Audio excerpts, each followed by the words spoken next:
नमस्कार प्रिय दर्शकों, एक बार फिर आपका स्वागत है। अगर आप हमारे चैनल पर नए हैं तो चैनल को सब्सक्राइब करें, बेल आइकॉन ऑन करें, अच्छे कमेंट किया करें ताकि हर आने वाले वीडियो का नोटिफिकेशन सबसे पहले आपको मिले और आप उसका फायदा उठा सके। तो शुरू करते हैं आज की यह प्यारी सी कहानी। यह प्यारा सा वीडियो प्रिय दर्शकों, किसी जंगल में वट वृक्ष पर घोंसला बनाकर एक कौवा अपने परिवार के साथ रहता था। कौवे के परिवार में उसकी पत्नी कोवी और उसके बच्चे थे। दर्शकों, वह कौवा बड़ा ही निर्धन था। उसे अपने परिवार का पेट भरने के लिए कहीं दाना पानी नहीं मिलता था। वह कौवा हर रोज जंगल में दाना पानी की खोज करता, लेकिन उसे कहीं भी दाना पानी नहीं मिलता था। प्रिय दर्शकों, कौवा का परिवार इसी तरह थोड़ा बहुत जो मिल जाता उसी में अपना गुजारा कर रहा था। कभी कभी तो वह चारों रात में भूखे भी सोते थे, और जब कभी कौवा को कहीं कुछ दाना पानी मिलता तो वह उसे अपने बच्चों को लाकर देता और खुद भूखा सो जाता। प्रिय दर्शकों, एक दिन की बात है। कौवे के बच्चे बहुत भूखे थे और उनके पास खाने के लिए कोई दाना नहीं था। तब कौवा की पत्नी कहती है कि पिया जी, चलो किसी अन्य पक्षी से भीख मांगकर कुछ दाना पानी ले आते हैं, नहीं तो हमारे बच्चे भूखे ही मर जाएंगे। प्रिय दर्शकों, कौवी की ऐसी बात सुनकर कौवा कहता है कि प्रिय, हमारे दिन बुरे भले ही चल रहे हों, लेकिन हम भीख नहीं मांग सकते। अगर हमने भीख मांगी तो हमारे बच्चे भी भीख मांगकर खाना सीख जाएंगे। प्रिय दर्शकों, तब कौवी कहती हैं कि पिया जी, अगर भीख मांगने में आपको इतनी ही परेशानी हो रही है तो जाकर हमारे लिए कहीं से भोजन ढूंढ कर लाइए। प्रिय दर्शकों, अब तो कौवा अपने परिवार के लिए भोजन ढूंढते ढूंढते बहुत दूर निकल जाता है और कई दिनों तक भोजन की तलाश करता है। वह कौवा भूखा प्यासा भोजन ढूंढने में लगा रहता है। प्रिय दर्शकों, कई दिन बीत जाते हैं। उसके बाद कौवा अपने घोंसले में वापस आता है और इस बार वह अपने साथ बहुत सारा दाना पानी लेकर आया था। यह देखकर कौवा की पत्नी और बच्चे बड़े प्रसन्न होते हैं। प्रिय दर्शकों, अब तो सभी पेट भर के भोजन करते हैं। अब कौवा की पत्नी कहती है कि पिया जी, मुझे माफ कर दीजिए, मुझे भीख मांगने की बात नहीं कहनी चाहिए थी। अब कौवा कहता है कि प्रिय, मैं तुम्हें एक कहानी सुनाता हूं, तब तुम्हें मेरी बात समझ में आएगी, और जो भी मनुष्य इस कहानी को सुन लेगा वह कभी गरीब नहीं रहेगा, कभी भीख मांग कर नहीं खाएगा। प्रिय दर्शकों, कौवा अपनी कहानी प्रारंभ करता है।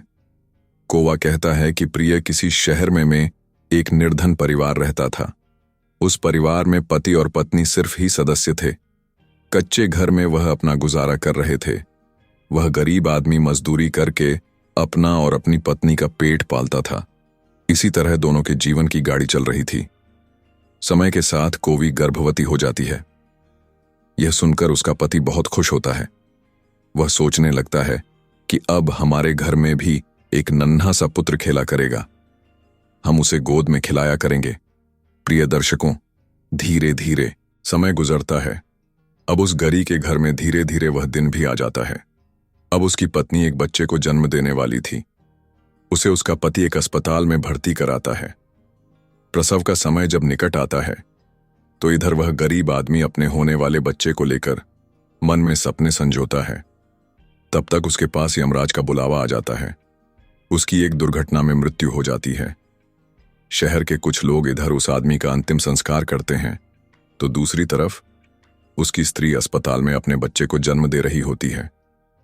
जब उस बेचारी को यह खबर मिलती है कि उसके पति की मृत्यु हो गई है तो उसका कलेजा फट जाता है। उस बेचारी का दुनिया में सिर्फ उसका पति ही तो था, अब वह भी उसे छोड़कर चला गया था। अब तो वह सिसक सिसक कर रो पड़ती है कि हे भगवान, यह तूने कैसा मेरे ऊपर दुखों का पहाड़ गिरा दिया। मेरा जो सहारा था उसे ही मुझसे छीन लिया। कम से कम इस बच्चे का तो ख्याल किया होता जिसका अभी जन्म भी नहीं हुआ है। पैदा होने से पहले ही तुमने उसके सर से पिता का साया हटा दिया। अब कौन इस बच्चे का पालन पोषण करेगा।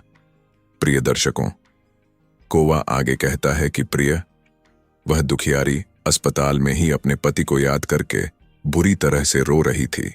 उसे समझ में नहीं आ रहा था कि संतान के आने की खुशी व्यतीत करूं या पति के जाने का दुख। शहर के कुछ लोगों ने उसे समझाया, बहन, जन्म मृत्यु सब विधाता के हाथ में होता है, इसमें मनुष्य का कोई जोर नहीं चलता।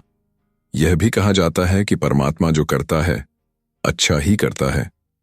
प्रिय दर्शकों, शहर के लोग उसे समझाते रहे, लेकिन उस महिला का दिल टूट चुका था। वह सोचने लगी कि अब वह अपने नवजात बच्चे को कैसे पाल पोस पाएगी। उसने अपने जीवन में कभी इतना बड़ा संकट नहीं देखा था, लेकिन धीरे धीरे वह अपने आंसू पोंछती है और अपने बेटे को देखती है। उसे एहसास होता है कि यह नन्हा जीवन अब उसकी सबसे बड़ी जिम्मेदारी है। उसने ठान लिया कि चाहे जितनी मुश्किलें आएं, वह अपने बेटे को एक बेहतर जीवन देगी।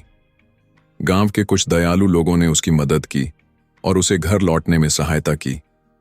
उसने छोटी मोटी सिलाई का काम शुरू किया।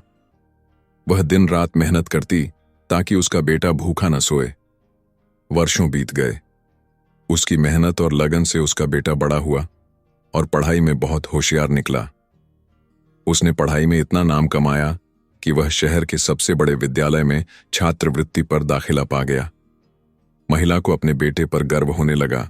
एक दिन वह बेटा बड़ा होकर एक बड़ा अधिकारी बन गया। उसने अपनी मां के लिए एक अच्छा घर बनवाया और उसे हर खुशी दी जो वह वर्षों से तरस रही थी। तब वह महिला अपने बेटे को देखती हुई मुस्कुराई और कहा, बेटा, मुझे गर्व है कि मैंने तुम्हें कभी हारना नहीं सिखाया। मैंने अपनी परिस्थितियों से लड़कर तुम्हें आगे बढ़ने का हौसला दिया। यही मेरे जीवन की सबसे बड़ी जीत है। प्रिय दर्शकों, कोवा ने अपनी कहानी खत्म करते हुए कहा, यह जीवन का सच है। यदि आप संघर्ष करते हैं और मेहनत से काम लेते हैं तो ईश्वर भी आपकी मदद करता है। भीख मांगना समाधान नहीं है। अपने हालातों से लड़कर ही असली जीत मिलती है। कोवे के बच्चे यह सुनकर प्रेरित हुए और उन्होंने भी वादा किया कि वे कभी हार नहीं मानेंगे। उस दिन से कोवा का परिवार एक नई ऊर्जा और विश्वास के साथ जीवन जीने लगा। उस दिन के बाद कोवा का जीवन और भी सरल और खुशहाल हो गया। उसके बेटे ने जिस तरह से अपने सपनों को सच किया, उससे पूरे गांव में उसकी मिसाल दी जाने लगी। कोवा का बेटा हर साल गांव के बच्चों के लिए एक स्कूल में मुफ्त शिक्षा की व्यवस्था करवाने लगा। गांव के लोग अब कोवा को सम्मानपूर्वक देखते और उसकी बातें ध्यान से सुनते। कोवा ने अपने जीवन के संघर्षों और उनसे मिली सीख को एक प्रेरणा की तरह सबके सामने रखा। उसकी कहानी सुनकर गांव के कई बच्चों ने बड़े बड़े सपने देखना शुरू किया। कुछ सालों बाद कोवा का बेटा एक और बड़ा कदम उठाता है। वह गांव में एक अस्पताल बनवाता है ताकि वहां के गरीब लोगों को इलाज के लिए शहर न जाना पड़े। कोवा की आंखों में यह सब देखकर गर्व के आंसू आ जाते हैं। वह सोचती है, जो बेटा कभी भूखा सोया था, आज वह दूसरों का पेट भर रहा है। यही मेरी सबसे बड़ी उपलब्धि है। कोवा ने अपने जीवन की हर कठिनाई को अपने बेटे की सफलता की नींव बना दिया था। उसकी सादगी और मेहनत ने यह साबित कर दिया कि अगर मन में सच्ची लगन हो तो कोई भी मुश्किल रास्ता रोड़ा नहीं बन सकता। कोवा की कहानी आज भी गांव में बुजुर्गों के बीच सुनाई जाती है। हर कोई इसे अपने बच्चों को सुनाता है ताकि वे भी सीख सकें कि मेहनत, लगन और धैर्य ही असली सफलता की चाबी हैं। और इस तरह कोवा ने अपनी जिंदगी की कहानी को सिर्फ अपने बेटे की सफलता ही नहीं, बल्कि पूरे गांव की उम्मीद और प्रेरणा बना दिया। प्रिय दर्शकों, यही थी आज की प्रेरणादायक कहानी। इस कहानी से हमें यह सीख मिलती है कि स्वाभिमान और मेहनत ही इंसान को सच्ची सफलता दिला सकते हैं। चाहे परिस्थितियां कितनी भी कठिन क्यों न हों, हमें कभी हार नहीं माननी चाहिए।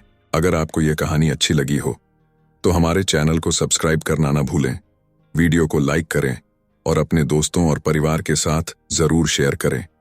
अपने विचार कमेंट में बताएं और अगली कहानी में फिर मिलेंगे। धन्यवाद। नमस्कार।